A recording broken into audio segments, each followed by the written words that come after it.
I'm not saying I've called it 2 times in a row now.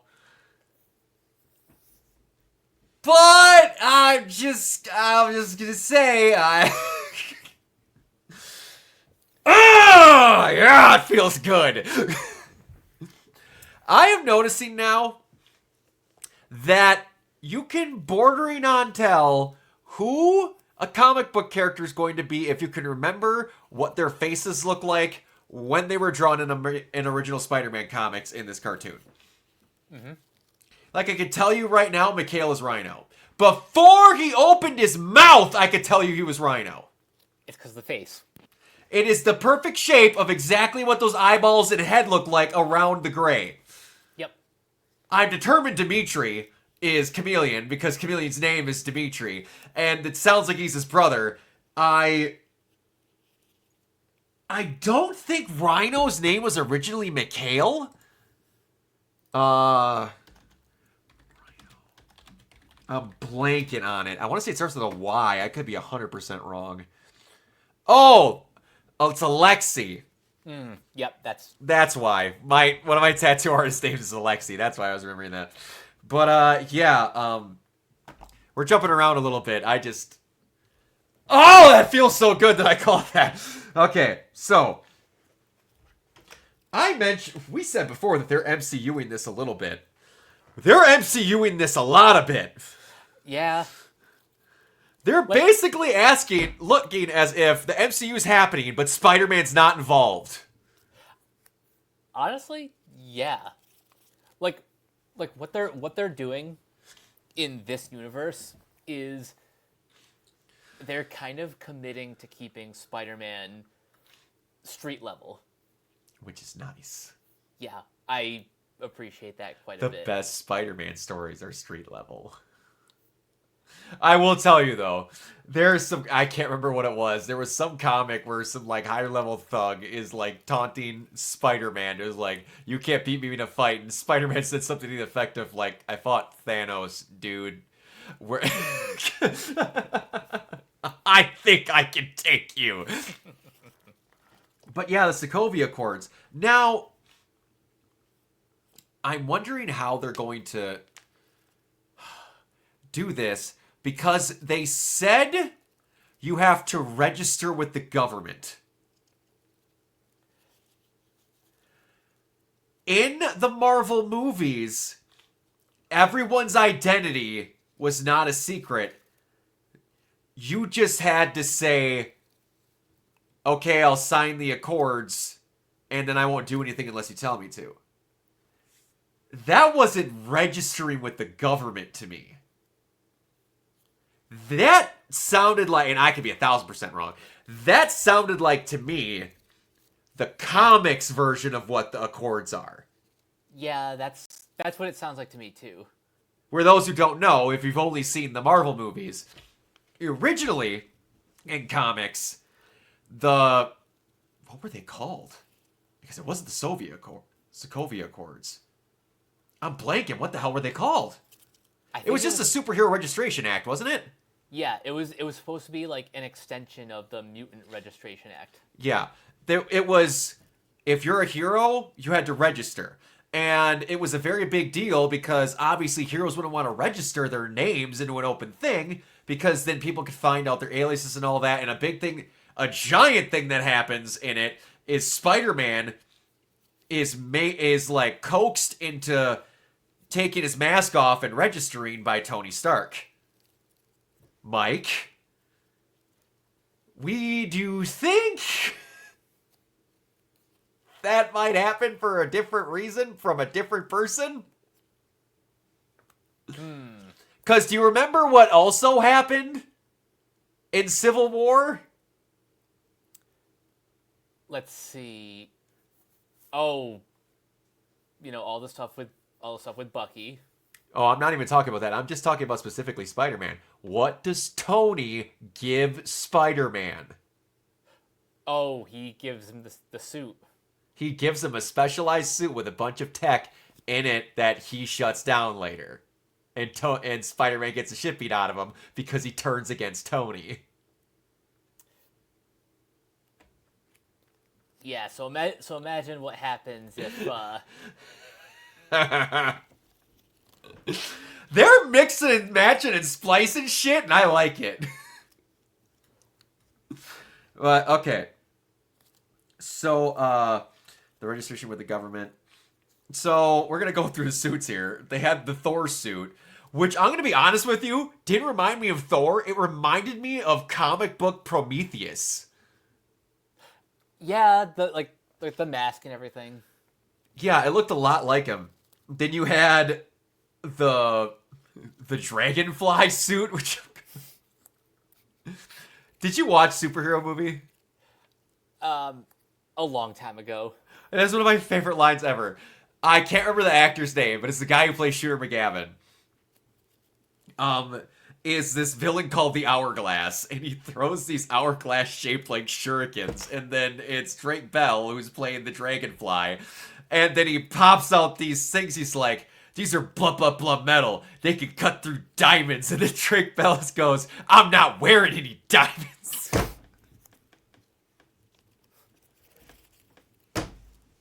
That line's so fucking dumb, but it was meant to be stupid. I'll never forget that as long as I live. So, because then even he goes, "Huh?" Oh, but anyway, so we're getting an interesting idea that I don't remember if it's been a thing, but we're getting the Scorpions, which is led by Mac Gargan, and their main lower is Camilla Black, who I thought that name sounded really familiar, and it did because she's been Scorpion before. Okay, that makes sense. So either Mac or her, it could be that possibly Mac doesn't turn into the Scorpion and she does. They can always leave that up for interpretation. But I like the idea of the Scorpions being a gang. Yeah, I like that. It's a nice twist on the mythology. Yeah, because now, if what we talked about in the last review happens, and Lonnie comes into Tombstone, and it's because of the Scorpions, you could have a gang war between them and the Scorpions, and that's something that could be a consistent throughout the show. I could see that happening. Because, like, Tombstone has thugs, but this would be the first one where he's like a legit gang leader if that happens. That could be kind of sick. And I'm not going to lie to you, a female Scorpion sounds pretty sweet. I mean, why not? We already have a potential female lizard. Yes, exact. Which, they have so much stuff at random introduced every episode. There's so many almost villains in this show, but none that are the actual name of what their villain is. They have like 12 at that spot right now. Just waiting for the trigger to get pulled. And the only one they did show, they didn't have him say what his supervillain name was. But I have a feeling I know what's going to make Otto turn or Norman turn evil. So you were listening when they were in the thing right before he gets the Oscorp suit, which is basically the Future Foundation suit with brown soles and a brown belt on the side. He says that if you're not the best hero that you can be, then I failed. So Norman cares about this city a lot.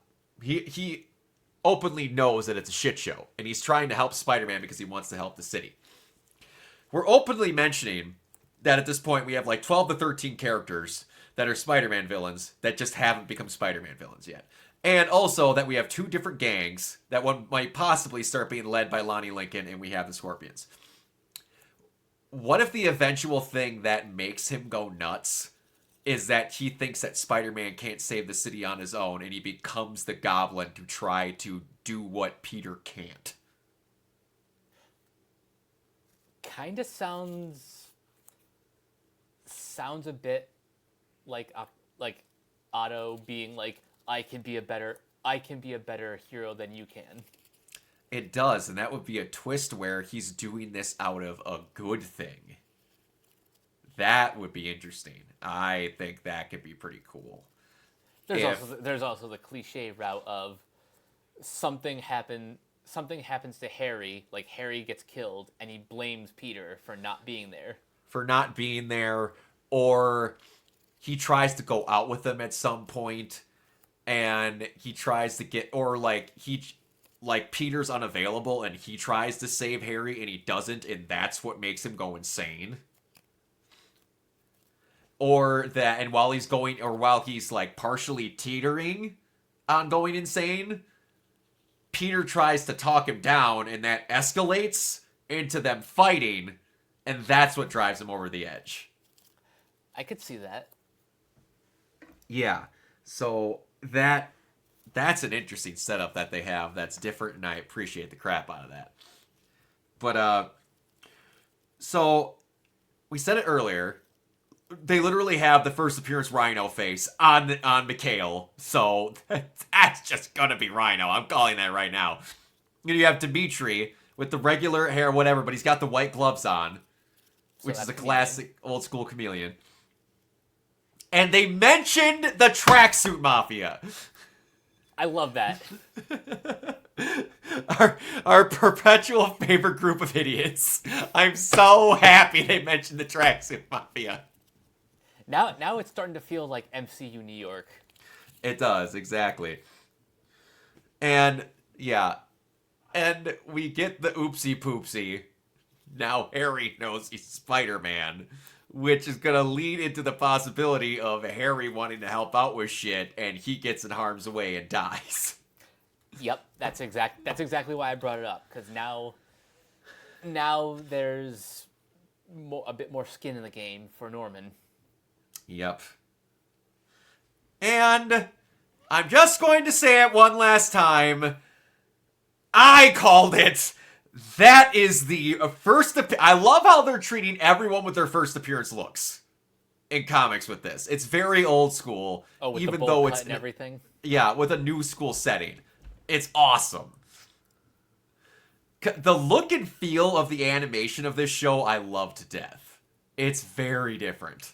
I wasn't sure if I was going to like it in motion when I first saw like the marketing, but now that I've kind of lived with it for a few episodes, yeah, it's working for me. Yeah, and you can kind of tell they hit their stride with it, especially in like the little chasing going down the highway and him going in between the cars and stuff. It looked like a lot more fluid, like they had kind of gotten the hang of it really as it went along.